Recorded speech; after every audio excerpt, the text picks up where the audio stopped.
नमस्कार मेरे प्यारे साथियों, मेरे प्यारे विद्यार्थियों। कैसे हो? उम्मीद करता हूं कि जहां भी हो सुरक्षित हो। 2 गज की दूरी बनाए रखें, मास्क का प्रयोग करें, बार बार हाथ धोएं। चलो ठीक है दोस्तों, बात करते हैं आज की टॉपिक की। तो आज का नया टॉपिक लेके आए हैं हम भीम एजुकेशन पर। वो टॉपिक है मेवाड़ का इतिहास। मेवाड़ के इतिहास के अंदर जो आज हम कहानी करने जा रहे हैं दोस्तों, वो है पद्मिनी। ये पद्मिनी कौन थी? ये पद्मिनी जो मेवाड़ की रानी बनी थी, कब बनी थी, क्यों बनी थी, कहां से आई थी, किसकी पुत्री थी, किस राज्य की थी? इसकी बात बहुत महत्वपूर्ण रखती है हमारी परीक्षा की दृष्टि से। हर प्रकार के प्रश्न इस जो परीक्षा है उसमें पूछा जाता है, उसकी बात हम करने जा रहे हैं। बीच बीच में मारवाड़ी और राजस्थानी शब्दों का भी मिश्रण होगा, उसको आप ध्यानपूर्वक सुनना। हो सकता है कुछ साथियों को जैसा इतिहास वैसी भाषा के तौर पर आपको समझ आ जाए। तो बागड़ी भाषा में बोलूं तो आज हम बात करने जा रहे हैं मेवाड़ की एक राजवंश की बात करने जावा, जिका के अंदर पद्मिनी बहुत सुंदर लड़की, बहुत सुंदर रानी, जिसके लिए लोग तरसते थे, उसकी बात करने जा रहे हैं। चलो देखो पद्मिनी कौन थी। इसके बीच में 3 पात्र मुख्य थे है, एक पद्मिनी, राव रतन सिंह और हमारे अलाउद्दीन खिलजी। ये तीनों का हम विस्तार से चर्चा करेंगे। इसके अंदर गोरा और बादल का भी शौर्यपूर्ण एक अध्ययन है, वो भी हम करेंगे। उनका भी बहुत योगदान रहा इस मेवाड़ के राजवंश में। चलो ठीक है दोस्तों, लौटते हैं हम अपने बिंदु की तरफ। हुआ ऐसे कि राव रतन सिंह, बागड़ी भाषा में बोलता हूं, राव रतन सिंह आपकी रानी ने कुछ करन खातर, जी की पहली रानी बिन कुछ करन खातर के करियो बने, बी खातर हार लेने खातर श्रीलंका गयो। कुछ इतिहासकार यहां केवे है, इन बात ना माननी पड़ेगी। अगर ना मानो तो कहानी के तौर पर समझ लियो, ताकि थारा अच्छी याद रहे सी। ठीक है, वो मेवाड़ू चालो, मेवाड़ू चालतो चालतो वो श्रीलंका तक गयो। श्रीलंका तक गयो तो श्रीलंका में एक हीरामन तोता, हीरामन तोतो के हो, हीरामन तोतो जिको वो आपने पद्मिनी को एक तोतो हो, जिको आपने मानव जो था, मानव की आवाज की नकल करता था। अब बताता हूं हिंदी में कि राव रतन सिंह मेवाड़ से चले थे अपनी पत्नी, जो प्रथम पत्नी, प्रथम रानी थी, उसको खुश करने के लिए, एक गले का हार लेने के लिए श्रीलंका गए। श्रीलंका में उसे एक हीरामन तोता, जो पद्मिनी का तोता था, वो मिला और उसने जो मनुष्य की आवाज थी उसकी नकल करता था, और उसी की नकल के दौरान उसने राव रतन सिंह को कहा, आप कौन हो राजन? उसने कहा, मैं मेवाड़ का शासक राव रतन सिंह हूं, शमशेर सिंह का पुत्र। अच्छा, तो उसने कहा, आप यहां पे पद्मिनी से मिलने आए हो क्या? तो राव रतन सिंह के आ के भला है, मैं तो आए और ही काम है, वो और ही की कहना आगे जना। बोला भी ये पद्मिनी कौन है? बोला कि ये पद्मिनी हमारे सिंहलद्वीप की एक बहुत सुंदर राजकुमारी है, जिसके लिए हर नवयुवक तरसता है। बहुत सुंदर राजकुमारी है, मुझे लगता आप उसके लिए आए हो। उसने कहा, नहीं हम तो ऐसा क्या है, आपका नाम क्या है? तोते ने कहा, मेरा नाम हीरामन है और मैं पद्मिनी का तोता हूं।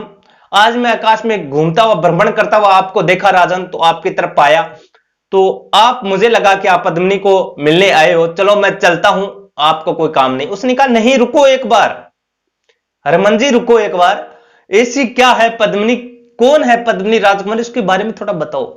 हीरामन तोता से रहा नहीं गया, उसने अपने मन की भावों को निकाला कि राजन, जो पद्मिनी है वो सिंहल द्वीप की एक ऐसी राजकुमारी है कि विश्व में ऐसी सुंदर राजकुमारी कहीं भी नहीं है।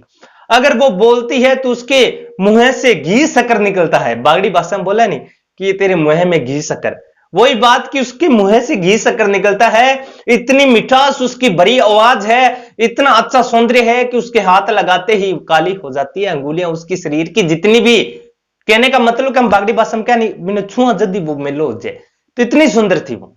राव रतन सिंह के मन में भाव उठने लगा कि ये तोता जब भी उसकी ये बातें बता रहा है, जब भी मुझे उसकी बातों से प्रेम हो गया, और हकीकत में ये पद्मिनी कैसी होगी।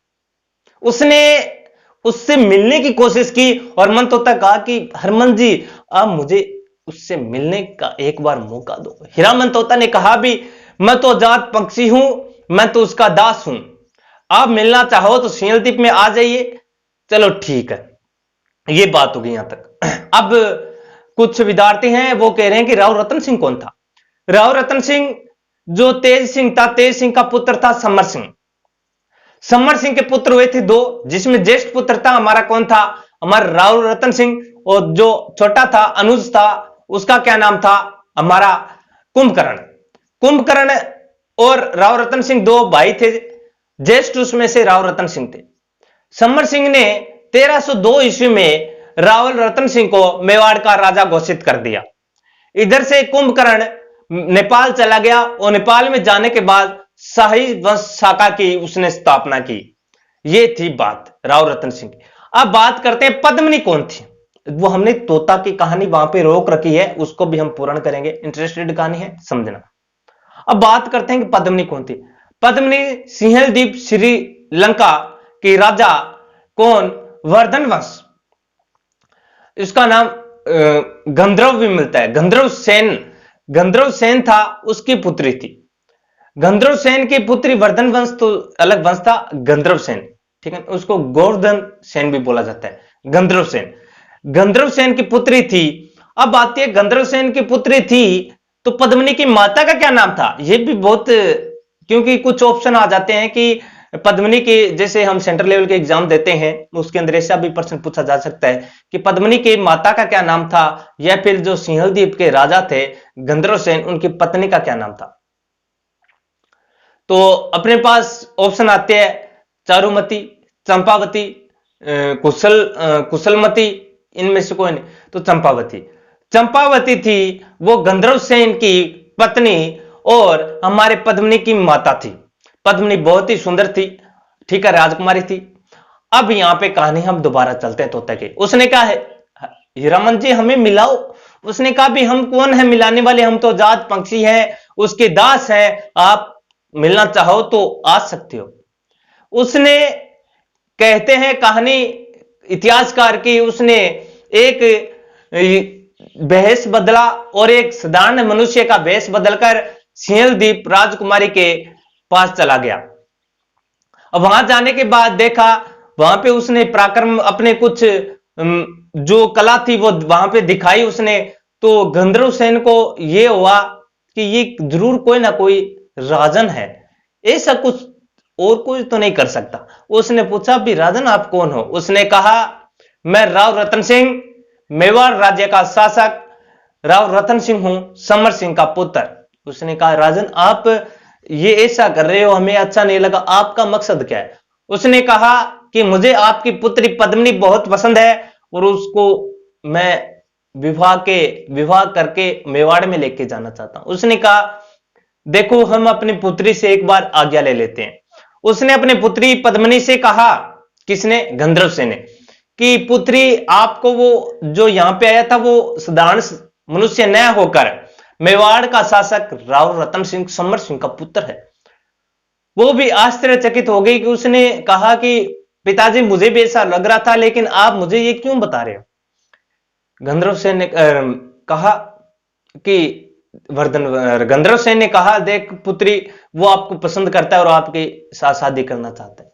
तो उसने कहा पिताजी वो तो मुझे भी पसंद है, कहानी बेस होगी, सेट होगी, उसको भी पसंद वो और वो उसको भी पसंद वो, ठीक है। दोनों ने कहा चलो ठीक है कर लेते हैं शादी। शादी करने के बाद वो मेवाड़ आ गए। मेवाड़ में सेनाइयों के साथ, ढोल नगाड़े के साथ उनका स्वागत किया गया। जब डीजे वगैरह तो चलता को नहीं, जब ईसा गाना चलता को नहीं है कि बेबी को बेस पसंद है, दारू बदनाम कर गई, ईसा गाना तो जब चलता को नहीं, ठीक है, गजबन पानी ने चाली, ये गाना चलता को नहीं। चलो बात करते हैं, लेके आगे। अब वहां पे लेके आने के बाद अब कुछ इतिहासकार है, कहानी बहुत शानदार बताना चाहता हूं मैं, कि राघव चेतन का नाम मत है, हमारे राघव चेतन का नाम मत है। राघव चेतन कौन थे। अब कुछ इतिहासकार हैं वो ये कहते हैं कि राघव चेतन था वो पद्मिनी सिंहद्वीप की जो था, पद्मिनी के साथ ही मेवाड़ आया था। लेकिन जो हमारे पद्मावत है, पद्मावत ग्रंथ के बारे में बता देता हूं कि पद्मावत क्या है। पद्मावत एक हिंदी ग्रंथ है जो 1540 में कब लिखा गया था, सूरशाह के शासनकाल में 1540 में लिखा गया। जब 1303 में एक कहानी हुई थी, उसके लगभग 240 वर्ष बाद में लिखा गया। 1540 में शेर शाह सूरी के दरबार में किसने लिखा? इसको लिखा था हमारे मोहम्मद जयसी ने। किसने लिखा? मोहम्मद जयसी ने लिखा था। चलो ठीक है, अब मोहम्मद जयसी ने इसको लिखा था। अब मोहम्मद जयसी ये कहता है कि राघव चेतन था वो एक तांत्रिक ब्राह्मण मेवाड़ का ही था। ठीक है, यह कहानी समझ आएगी राघव चेतन की। कि जो पद्मावत है उसके अंदर मोहम्मद जयसी कहता है कि जो राघव चेतन है वो तांत्रिक ब्राह्मण था और मेवाड़ का ही था। और कुछ इतिहासकार कहते हैं कि राघव चेतन था वो हमारे कहां से आया था? सिंहल द्वीप से हमारे मेवाड़ आया था। ये कहानी कुछ इस प्रकार से आप समझना। अब बात करते हैं आगे क्या हुआ। अब हुआ ऐसा कि जब वो दोनों आ गए, राव रतन सिंह और पद्मनी दोनों साथ में वार्तालाप कर रहे थे, प्रेम प्यार की बातें कर रहे थे। दोनों साथ में बैठे थे, प्यार बातें कर रहे थे। लेकिन राघव, जो तांत्रिक राघव चेतन था, उसने जैसे पद्मनी को देखा उसके भी छक्के उड़ गए। इतनी सुंदर कन्या थी, इतनी सुंदर रानी थी कि सभी का ये मन करता था कि एक बार हम उसको छू लें, एक बार उसका दर्शन हो जाए।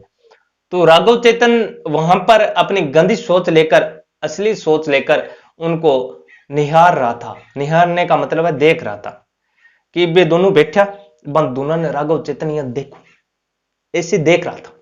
ठीक है, लेकिन कहते हैं कि राघव चेतन जो तांत्रिक ब्राह्मण था उसके शरीर से खुशबू आती थी इत्र की, गुलाब के इत्र की खुशबू आती थी। अब पता नहीं इत्र लगाता था या उसके शरीर में कुछ इत्र था, ये बातें हैं। तो ये खुशबू जब हमारे राव रतन सिंह के पास जाता है तो राव रतन सिंह भाग के खड़े होते हैं और देखते हैं कि यहाँ पे राघव चेतन है। उसने राघव चेतन को पकड़ा, उसको अपमानित किया और अपने राज्य से निष्कासित कर दिया। ये शायद हमारे राव रतन सिंह की एक भूल थी जिसके कारण ये सारा कुछ हुआ 1303 में। बात करते हैं क्या हुआ। राघव चेतन को निष्कासित करने के बाद राघव चेतन चले गए दिल्ली। दिल्ली किसके पास चले गए? सम्राट अलाउद्दीन खिलजी के पास। ठीक है, अब अलाउद्दीन खिलजी कौन है? अलाउद्दीन खिलजी की बात कर लेते हैं कि अलाउद्दीन खिलजी हमारे पास कौन आया था। अलाउद्दीन खिलजी की बात करते हैं दोस्तों अपने। अलाउद्दीन खिलजी जो था वो हमारे जलालुद्दीन खिलजी के भतीजे थे। जलालुद्दीन खिलजी को 1296 ईस्वी में मारकर वो राजा बना था, सम्राट बना था दिल्ली का। 1296 किसको? जलालुद्दीन खिलजी को, अपने चाचा को। और चाचा की लड़की के साथ, मतलब अपनी बहन के साथ उसने शादी रचाई थी। ठीक है, और फिर कहते हैं मराठा बेगम जो चिलमी थी उसके साथ भी उसने शादी रचाई थी, जो हमने कुछ कहानियों में पढ़ा भी है। चलो ठीक है, करते हैं बात। अब हुआ क्या? वो 1296 से लेकर अलाउद्दीन खिलजी 1316 तक राजा रहता है, सम्राट रहता है दिल्ली का। अब बात करते हैं कि जब अलाउद्दीन खिलजी वहां पर बैठा होता है, जब वहां पे जो द्वारपाल होते हैं वो कहते हैं अलाउद्दीन खिलजी को कि कुछ एक ब्राह्मण आया है और कह रहा है मैं तांत्रिक ब्राह्मण राव रतन सिंह के दरबार से आया हूं। उसने कहा भी ऐसा कौन है जो वहां से आया है? उसने उसको कहा भी अंदर भेज दो। राघव चेतन अंदर आया और अंदर आने के बाद उसने कहा कि राजा जी आपको एक बात बताना चाहता हूं सम्राट जी मैं। उसने कहा बताओ ऐसा क्या है? बागड़ी भाषा में बताऊं, बहुत ही सुन लगेगो कि बन क्यों कि सम्राट थारे कने के है बन क्यों क्यों मेरे कने सब कुछ है, मेरे कने बेगम है, हजारों बेगम है, मेरे पास ये कपूर है मोहम्मद कपूर, कपूर ठीक है ना, कपूर भी है। उसने कहा नहीं और क्या आपके पास? उसने कहा मेरे पास सब कुछ है, लेकिन आप ये क्यों कहना चाह रहे हो? उसने कहा आपके पास कुछ नहीं है। किसने कहा? राघव चेतन ने। उसने अलाउद्दीन खिलजी, क्यों मर्ग तुम्हारी मौत आई है क्या? तुम जो ये कह रहे हो मेरे पास कुछ नहीं है, मेरे पास हथियार है, अभी भी आपकी मौत कर सकता हूं, जो गर्दन से सिर अलग कर सकता हूं। उसने कहा नहीं ऐसा कुछ नहीं है, मैं ये कहना चाहता हूं कि मैं वहां से आया हूं और जब मैं तांत्रिक ब्राह्मण होकर भी मेरा मन पिघल गया पद्मनी के लिए, तो आप तो एक सम्राट हो, आपकी इतनी बेगम है, तो आपका मन तो बहुत जल्दी पिघल जाएगा। उसने कहा कि ब्राह्मण आप क्या कहना चाहते हो, जल्दी जल्दी बताओ। उसने कहा कि मैं मेवाड़ शासक से आया हूं, मेवाड़ शासन से आया हूं, मेरा नाम राघव चेतन है और मैं राव रतन सिंह का कभी ब्राह्मण हुआ करता था और वहां पे एक राजकुमारी है पद्मनी रानी, उसकी जैसी पूरे विश्व में कोई सुंदर नहीं होगी, इतनी सुंदर है कि उसको छूते ही वो उसके मेल लग जाता है। उसने कहा ऐसी बात है तो हम भी देखते हैं कि उस पद्मनी को। फिर कहते हैं उसने वहां पे युद्ध करना चाहा, आक्रमण किया। कहां पे? मेवाड़ पे। अब आक्रमण को लेके भी तीन मुख्य कारण हैं। अब ये तो सीधा कह नहीं सकते, ये कुछ कहानियां पद्मावत के जो अमीर खुसरो की, अरे सॉरी, पद्मावत है मोहम्मद जैसी की, उसके अंतर्गत कहा गया है कि उसने पद्मिनी को पाने के लिए ये युद्ध किया था। लेकिन तीन मुख्य कारण भी और है। अब देखो क्या हुआ कि पहला कारण तो ये कि उसको सुंदर पद्मिनी को पाने की लालसा थी। ये कहते हैं पद्मावत में मोहम्मद जैसी, जो 1540 में लिखी गई थी शेरशाह सूरी के शासनकाल में। 1303 की घटना है। अब तीसरा कारण यह है कि जब दिल्ली से मालवा, गुजरात, उधर के पश्चिमी तट को जब जीतने जाते थे तो हमारे मेवाड़ से होकर जाते थे और मेवाड़ के राजा उनको जाने नहीं देते थे। इस कारण एक ये युद्ध हुआ। ठीक है, दूसरा कारण हुआ। तीसरा कारण यह है दोस्तों कि अलाउद्दीन खिलजी जो था वो राज्य विस्तार करना चाहता था। ठीक है, एक पूरे भारत का सम्राट बनना चाहता था। तीन कारण ये। अब बात करते हैं, वो युद्ध करने के लिए जब रणभूमि में उतरा था और मेवाड़ पे गया था, वहां पे एक अमीर खुसरो है जिसने जाइन उल फुतू, ठीक है ना, जाइन उल फुतू एक पुस्तक लिखी थी। क्या लिखी थी? अरे सॉरी, खजाइन उल फुतू, खजाइन उल फुतू उसने पुस्तक लिखी थी। किसने? हमारे अमीर खुसरो ने। उसने कहा, उसके अंतर्गत कहा जाता है कि यहां पे जो अलाउद्दीन खिलजी था उसने मेवाड़ पर 8 महीने तक घेरा डाल रखा था। ठीक है, और कहते हैं कि यहां पे उसने 26 अगस्त 1303 ईस्वी में ये दुर्ग को फतेह किया था, मेवाड़ को। यहां पे 1600 रानियों के साथ, पद्मिनी ने 1600 वीरांगनियों के साथ जो अग्नि जोहर किया था। ये कुछ कहानियां थी। चलो बात करते हैं आगे की।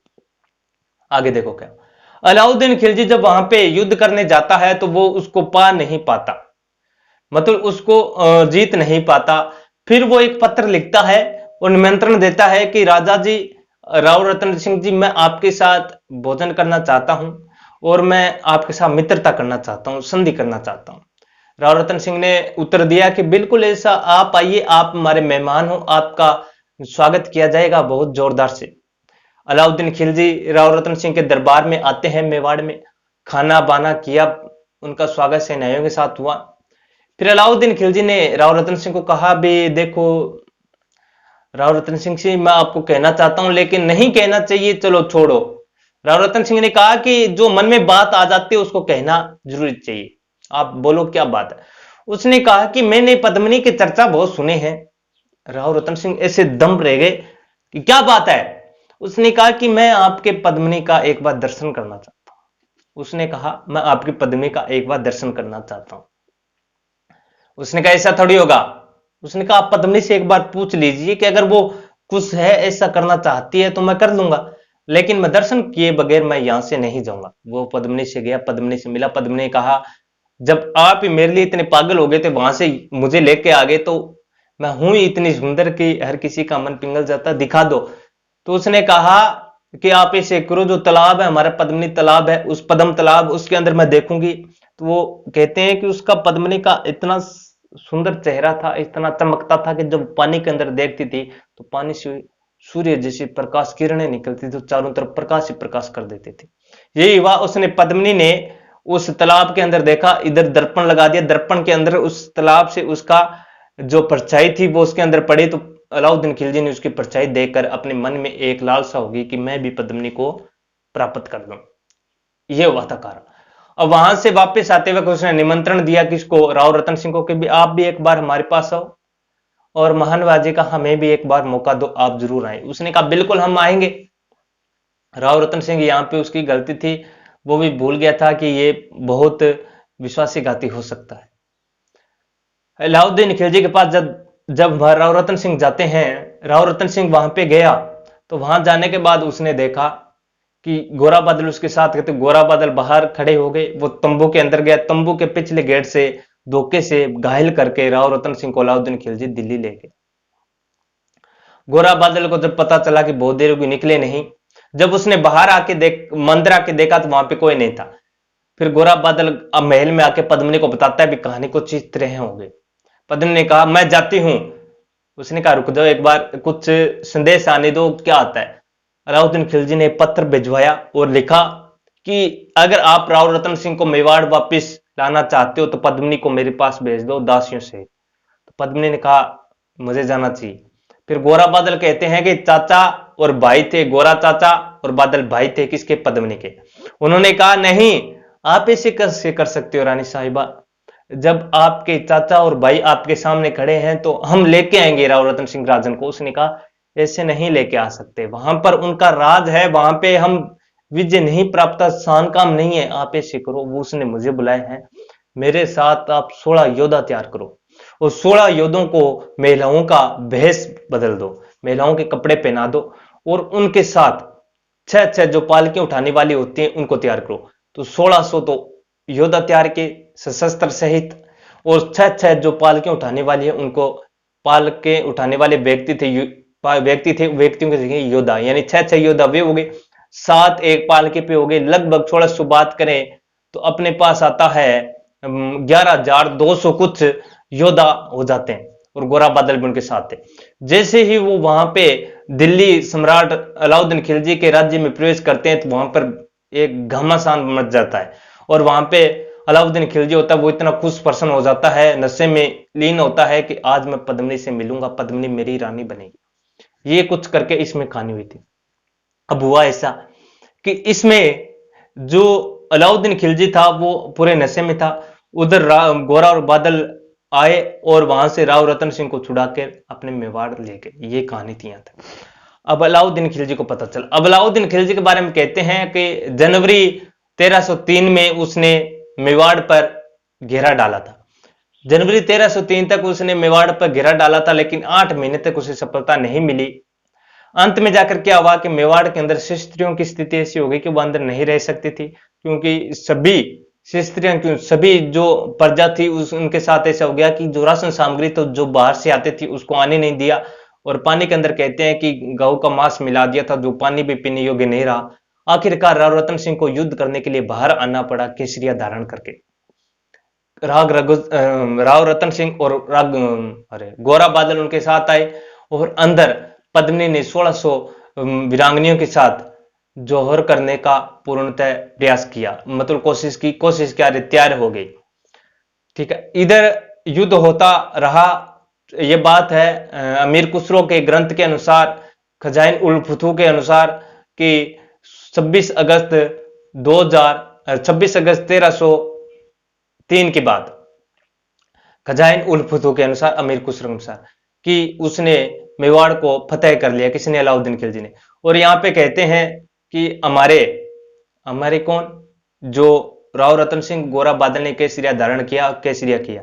और महल के अंदर कहते हैं कि पद्मिनी ने 1600 वीरांगनियों के साथ वो अग्नि जोहर किया। और कहते हैं कि ये जो साका हुआ, जब जोहर और केसरिया दोनों साथ में होते हैं साका होता है। और कहते हैं मेवाड़ का प्रथम साका और राजस्थान का द्वितीय साका ये मेवाड़ का साका था। ये बात हो गई।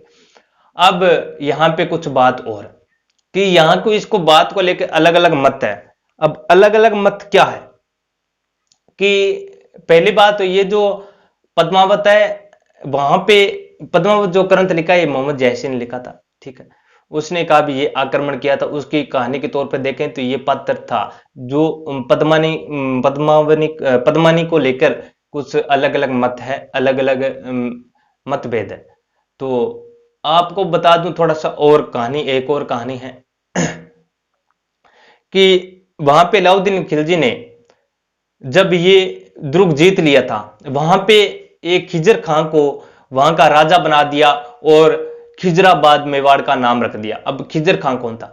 खिजर खां अलाउद्दीन खिलजी का पुत्र था और अलाउद्दीन खिलजी ने उस खिजर खां को वहां का राजा बनाने के बाद खिजराबाद उसका नाम रख दिया।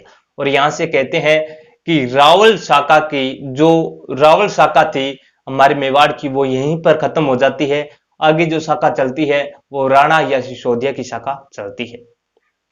ठीक है, अब जब अलाउद्दीन खिलजी ने एक वहां पे 1310 में मेवाड़ के दुर्ग के तलहटी में एक मकबरा बनवाया और मकबरे के अंदर उसने एक शिलालेख लिखवाया। शिलालेख की जो भाषा थी वो फारसी थी। शिलालेख लिखवाया और शिलालेख कहा जाता है 1310 में मेवाड़ की पूर्णतः जो कहानी है, साक्ष्य, वो उसी शिलालेख में मिलते हैं। अब बात करते हैं इस कहानी को लेकर जो मत है हमारे जो आते हैं अपने दयाराम सॉरी दशरथ शर्मा, डॉक्टर दशरथ शर्मा, वो पद्मिनी को इतिहास का पात्र मानते हैं कि इतिहास के वो पात्र थे, इतिहास में उनके चरित्र है, उनकी बात की गई है। ये कौन कहते हैं? डॉक्टर दशरथ शर्मा। लेकिन मोहनत नैण सिंह और अन्य इतिहासकार कहते हैं कि पद्मिनी इतिहास का पात्र नहीं है। ये कुछ कहानी थी पद्मिनी के बारे में लेकर, आपको कहानी अच्छी तरह समझ में आई होगी। तीनों पात्रों चारों पात्रों की बात की हमने। इसको एक बार वो करते हैं कि मेवाड़ का प्रथम शाखा पद्मिनी के काल में हुआ था। प्रथम अग्नि जोहर मेवाड़ का पद्मिनी ने किया था। राजस्थान का दूसरा शाखा कहां हुआ था? मेवाड़ में हुआ था। किसके केसरिया किसने किया था? राव रतन सिंह ने किया था। कब किया था? 26 अगस्त 1303 में। किसके अनुसार कहा जाता है कि 26 अगस्त 1303 में अलाउद्दीन खिलजी ने मेवाड़ को फतेह कर लिया था? तो अमीर खुसरो की खजाइन उल फुतू के अंदर कहा जाता है। ठीक है दोस्तों, आपको कहानी कैसी लगी इसके बारे में बताना। अगली क्लास में जल्दी मिलेंगे, तब तक नमस्कार।